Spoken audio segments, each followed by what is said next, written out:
3장. 하나님께서 시내산에서 모세와 말씀하시던 때에 아론과 모세의 족보는 이러하다. 아론의 아들들의 이름은 맏아들 나답, 그 아래로 아비후, 엘르아살, 이다말이다. 이들은 제사장으로 섬기도록 위임받고 기름 부음을 받은 제사장들이다.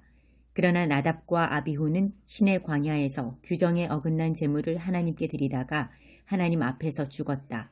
그들이 아들 없이 죽었으므로 엘르아살과 이다말이 아버지 아론이 살아있는 동안 제사장 직무를 수행했다. 하나님께서 모세에게 말씀하셨다. 너는 레위 지파를 앞으로 나오게 하여라. 그들을 아론에게 맡겨 그를 돕게 하여라. 그들은 성막 일을 수행하며 회막 앞에서 아론과 온 회중을 위해 일하게 될 것이다. 그들의 임무는 성막의 모든 기구를 책임지고 이스라엘 백성이 의무를 다하기 위해 나올 때 성막 일을 수행하는 것이다. 너는 레위인을 아론과 그의 아들들에게 맡겨라. 그들은 전적으로 아론을 위해 일하도록 임명된 사람들이다. 아론과 그의 아들들을 세워 제사장 직무를 수행하게 하여라. 누구든지 다른 사람이 그를 밀치고 들어오려고 하다가는 죽임을 당할 것이다. 하나님께서 모세에게 말씀하셨다. 나는 이스라엘 백성 가운데서 레위인을 택하여 모든 이스라엘 어머니의 맏아들을 대신하게 했다. 레위인은 나의 것이다. 처음 태어난 것은 모두 나의 것이다. 내가 이집트에서 처음 태어난 것을 모두 죽여 없앴던 때에 사람이든 짐승이든 이스라엘에서 처음 태어난 것은 모두 거룩하게 구별하여 나의 것으로 삼았다. 그들은 나의 것이다. 나는 하나님이다. 하나님께서 신의 광야에서 모세에게 말씀하셨다. 레위 자손의 수를 조상의 가문과 집안별로 세어라. 태어난 지 한 달 이상이 된 남자의 수를 모두 세어라. 모세는 하나님께서 지시하신 대로 그들의 수를 세었다. 레위의 아들들의 이름은 게르손, 고핫, 무랄이다. 게르손의 아들들의 이름은 가문별로 림니, 시므이다. 고핫의 아들들은 가문별로 아므람, 이스할, 헤브론, 우시엘이다.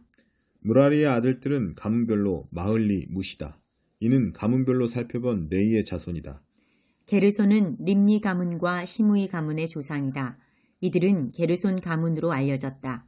그들 중 태어난 지 한 달 이상 된 남자의 수는 모두 7,500명이었다. 게르손 자손은 성막 뒤편 서쪽에 진을 쳤으며 라헬의 아들 엘리아삽이 그들을 이끌었다. 게르손 자손이 회막에서 맡은 일은 성막과 장막과 그 덮개, 회막 입구를 가리는 막, 뜰의 휘장, 성막과 제단을 둘러싼 뜰의 입구를 가리는 막, 여러 가지 줄, 그 밖에 이와 관련된 모든 일을 관리하는 것이었다. 고핫은 아므람 가문과 이스할 가문과 헤브론 가문과 우시엘 가문의 조상이다. 이들은 고핫 가문으로 알려졌다. 그들 중 태어난 지 한 달 이상 된 남자의 수는 모두 8,600명이었다. 고핫 자손은 성소를 맡았다. 고핫 자손은 성막 남쪽에 진을 쳤으며 우시엘의 아들 엘리사반이 그들을 이끌었다. 그들이 맡은 일은 증거궤와 상과 등잔대와 제단들, 예식에 쓰는 성소의 물품과 휘장, 그 밖에 이와 관련된 모든 일을 관리하는 것이었다. 제사장 아론의 아들 엘르아살이 레위인의 지도자들과 성소 맡은 이들을 감독했다. 무라리는 마흘리 가문과 무시 가문의 조상이다. 이들은 무라리 가문으로 알려졌다. 그들 중 태어난 지 한 달 이상 된 남자의 수는 모두 6,200명이었다. 그들은 성막 북쪽에 진을 쳤으며 아비하일의 아들 수리엘이 그들을 이끌었다. 무라리 자손이 맡은 일은 성막의 널판과 가로다지, 기둥, 밑받침, 성막에 딸린 모든 기구와 이와 관련된 모든 물건을 책임지고 뜰 둘레에 세우는 기둥과 밑받침, 장막 말뚝과 여러 가지 줄을 관리하는 것이었다. 모세와 아론과 그의 아들들은 성막 동쪽, 곧 회막 앞 해 뜨는 쪽에 진을 쳤다. 그들이 맡은 일은 이스라엘 백성을 위해 성소를 관리하고 예배의식을 거행하는 것이었다. 이들 외에 이 직무를 수행하려고 한 사람은 누구든지 죽임을 당했다. 하나님의 명령에 따라 모세와 아론이 가문별로 계수한 레위인, 곧 태어난 지 한 달 이상 된 남자의 수는 모두 22,000명이었다. 하나님께서 모세에게 말씀하셨다. 이스라엘 백성 가운데서 태어난 지 한 달 이상 된 모든 맏아들의 수를 세어라. 그들의 이름을 명부에 올려라. 이스라엘 백성의 모든 맏아들 대신에 레위인을 나의 것으로 따로 떼어 놓아라. 기억하여라. 나는 하나님이다. 이스라엘 백성의 가축 대신에 레위인의 가축을 나의 것으로 따로 떼어 놓아라. 나는 하나님이다. 모세는 하나님께서 명령하신 대로 이스라엘 백성의 모든 마다들의 수를 세었다. 태어난 지 한 달 이상 된 마다들, 곧 명부에 이름을 올린 마다들의 수는 모두 22,273명이었다. 하나님께서 다시 모세에게 말씀하셨다. 너는 이스라엘 백성의 모든 마다들 대신에 레위인을 택하고 이스라엘 백성의 가축 대신에 레위인의 가축을 택하여라. 레위인은 나의 것이다. 나는 하나님이다. 이스라엘 자손의 마다들 가운데서 레위인의 수를 초과하는 273명을 대속하되 성소세겔로 한 사람의 5세겔씩 거두어 대속하여라. 이렇게 거둔 돈을 레위인의 수를 초과하는 이스라엘 자손을 대속하는 값으로 아론과 그의 아들들에게 주어라. 모세는 레위인이 대속한 사람들의 수를 초과한 이들에게서 대속의 값을 거두었다. 그는 이스라엘 자손의 마다들 273명에게서 성소세겔로 은 1365세겔을 거두었다. 하나님께서 말씀하신 대로 모세는 그 대속의 값을 아론과 그의 아들들에게 주었다. 그는 이렇게 하나님께서 명령하신 대로 행했다. 4장. 하나님께서 모세와 아론에게 말씀하셨다. 레위 자손 가운데서 고앗 자손의 수를 가문과 집안별로 세어라. 30살에서 50살까지 회막 일을 할 만한 남자의 수를 모두 세어라. 고앗 자손이 회막에서 맡을 일은 지극히 거룩한 것들을 보살피는 것이다. 진이 출발하려고 할 때 아론과 그의 아들들은 안으로 들어가서 칸막이 휘장을 내리고 그것으로 증거궤를 덮어야 한다. 그 위에 돌고래 가죽을 덮고 또 그 위에 튼튼한 청색천을 덮은 다음 채를 꿰어야 한다. 임재의 빵을 차려놓는 상 위에 청색 보자기를 펴고 그 위에 접시와 향 담는 그릇과 대접과 부어드리는 제물을 담는 주전자를 두고 늘 차려놓는 빵도 그 위에 놓아두어라. 이것들을 주홍색 보자기로 덮고 그 위에 돌고래 가죽을 덮은 다음 채를 꿰어야 한다. 빛을 내는 등잔대와 등잔들, 심지가 자른 가위와 재를 담는 접시, 등잔대에 딸린 기름 단지들을 청색 보자기로 덮은 다음 이 모든 것을 돌고래 가죽 덮개로 싸서 들것 위에 얹어야 한다. 금제단 위에 청색 보자기를 펴고 그 위에 돌고래 가죽을 덮어서 들것 위에 얹어야 한다. 성소에서 섬길 때 쓰는 온갖 기구를 가져다가 청색 보자기에 싸고 돌고래 가죽을 덮은 다음 들것 위에 얹어야 한다. 제단의 재를 치우고 그 위에 자주색 보자기를 펴고 거기에다 제단에서 예식을 거행할 때 쓰는 온갖 기구 곧 화로와 고기 집게와 부삽과 쟁반 등 제단에서 쓰는 모든 기구를 얹고 그 위에 돌고래 가죽을 덮은 다음 채를 꿰어야 한다.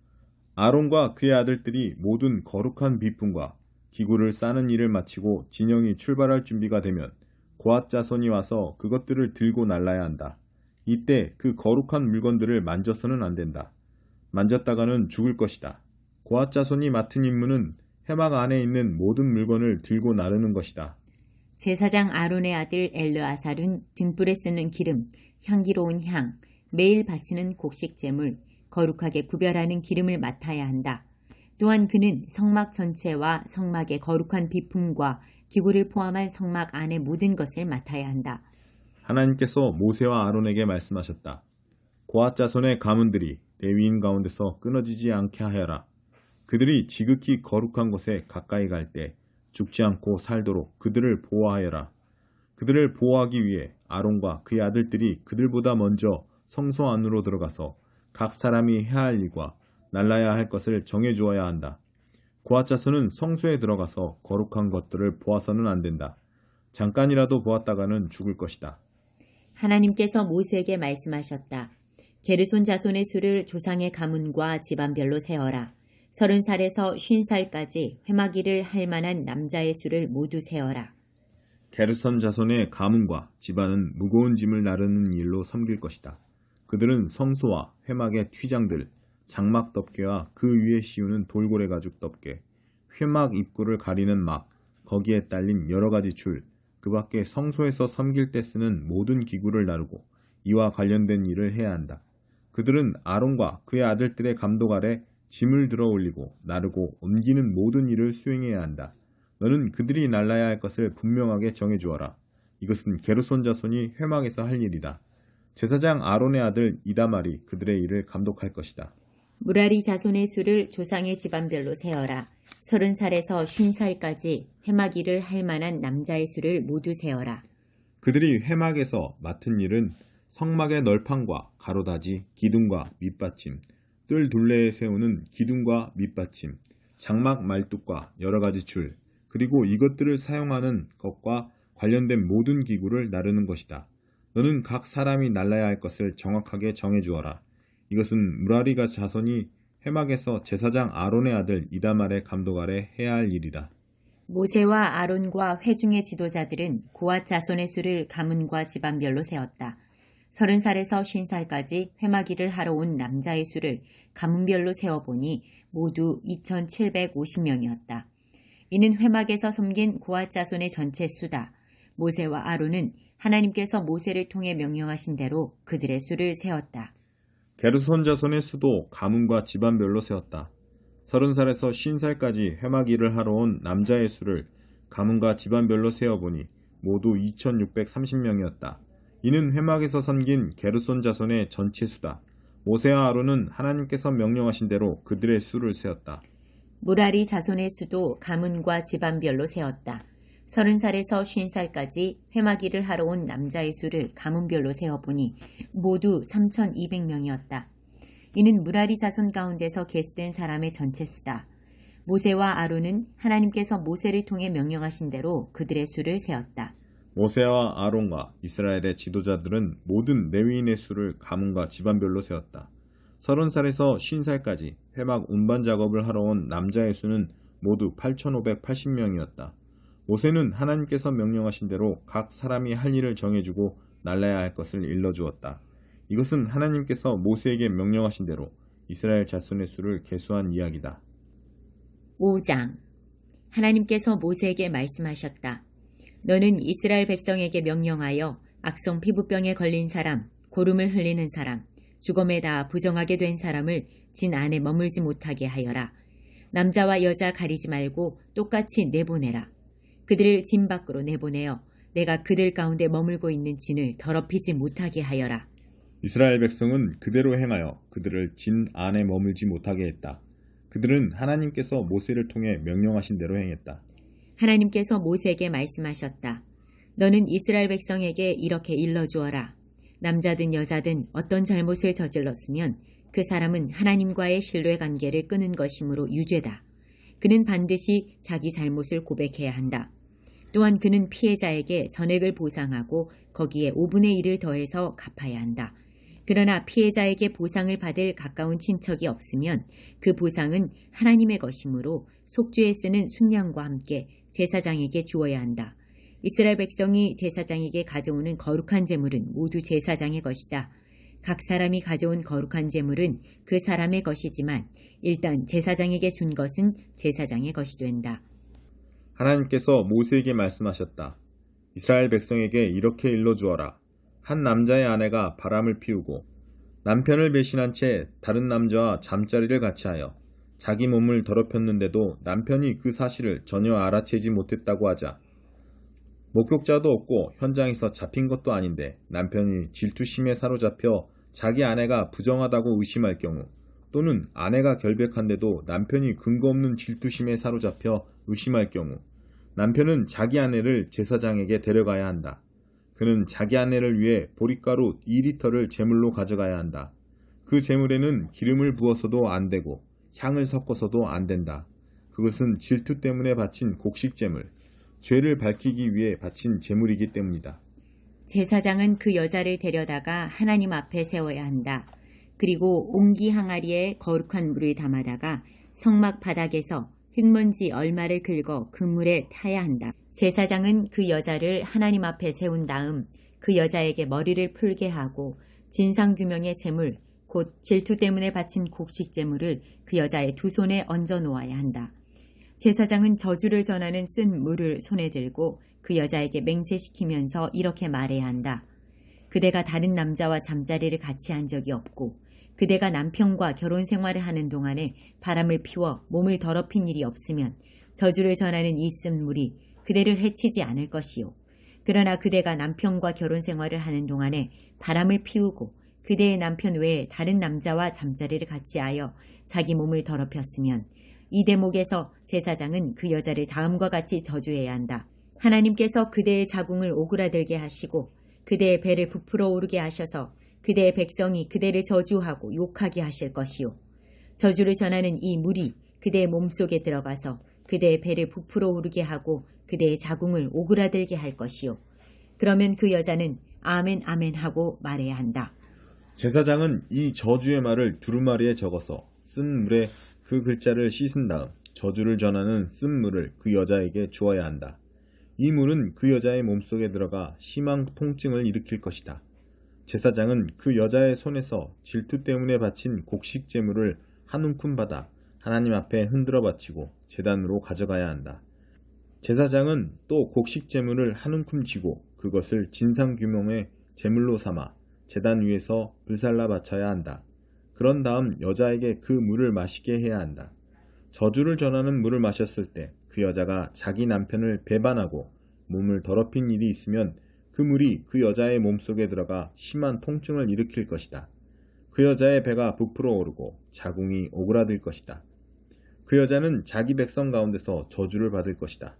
그러나 그 여자가 자기 몸을 더럽힌 일이 없고 결백하면 자신의 오명을 씻고 아이도 가질 수 있게 될 것이다. 이것은 질투에 관한 법으로 한 여자가 남편과 결혼 생활을 하는 동안 바람을 피우고 자기 몸을 더럽혔거나 남편이 아내를 의심하여 질투심에 사로잡혔을 경우에 적용되는 법이다. 제사장은 그 여자를 하나님 앞에 세우고 이 모든 절차를 그 여자에게 적용해야 한다. 그러면 남편은 죄를 면하고 그 여자는 자기 죄값을 치르게 될 것이다.